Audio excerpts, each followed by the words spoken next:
G'day folks, David here from the Xylem Zone. Just want to talk to you today and investigate a question a lot of people have been asking, and that is buying your own home going to give you security? So if you're in the situation where you're currently renting and you're thinking, do I go and buy my own home, and you've been saving for your deposit, or you might be thinking you've seen other people that have bought their own home already and you're going, is that actually the right decision? Should I keep renting and maybe invest? Or if you've got your own home and you've got a little bit of equity in there, interest rates are low and you're going okay, you're thinking what to do now, or you may be in a situation where you've got a very high debt and it's really putting you under the pump and you're sitting down looking at the next 20 years and going far out, how am I going to be able to manage this? So there's a few different scenarios. So we're going to investigate those different scenarios as we go through this video quickly and give you some ideas so you can make a good decision when you jump out there. So let's go and look at the first one. Our own home, it's all about emotions. It's all about that situation of having your family connected. You're growing up in a home, you've got the roof over your head, you've got your siblings around you, and you've got that whole thing of connection, food and shelter, and fond memories hopefully for everyone as well. Also that level of security that we know we can go out there and put a nail in the wall and hang the painting up. We can put a swimming pool in, we can have some veggie patch or some chickens. We can do what we want to the house without having this insecurity we get if we're maybe renting and thinking someone could move us on very fast. So that's the emotional side. Now, in my experience, the reality is I sat there and watched my parents for 30 years pay off a mortgage, and I didn't realize as a young bloke they spent most of the mortgage for the first 10 to 15 years is just about interest. So you hardly even pay the mortgage down. So I grew up thinking the debt was very, very bad, and I didn't actually want to even have my own home because I didn't want that pressure, because I worked all the time. We never saw them under constant stress with money.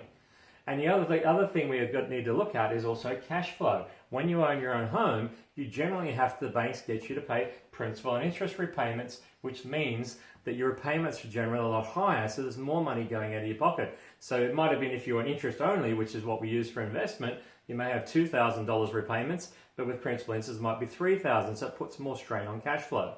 So we need to consider that as well. Now, to me, the reality is if you're going to own your own home, the only time you truly get security is when the home is paid off.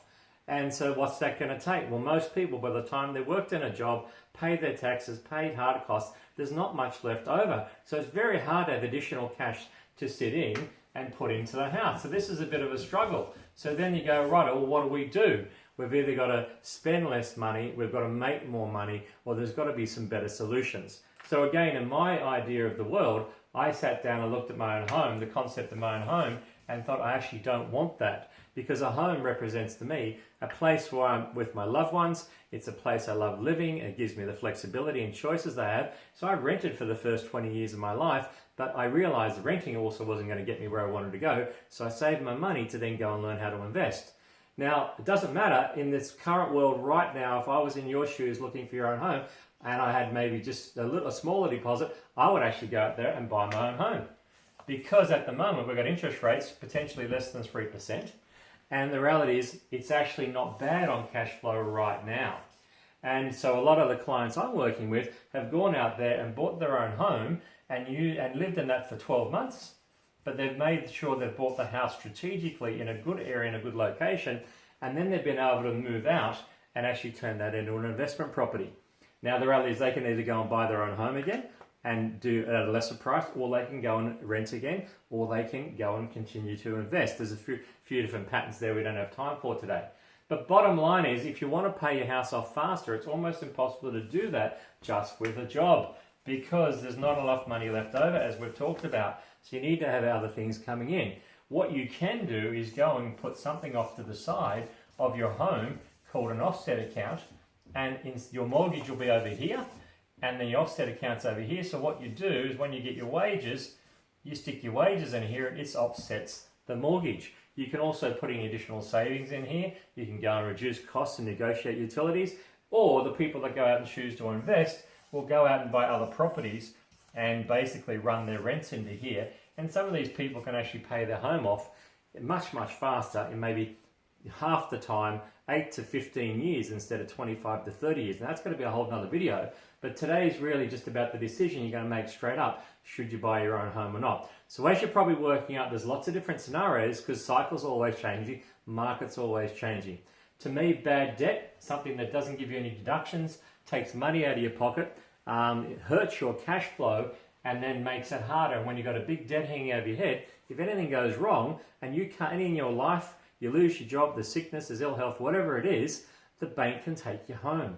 But the reality is, if I have an investment property, the reality is someone else is paying for that. And often if I go and rent, I can rent for a lot less than what the market is if I own that own property.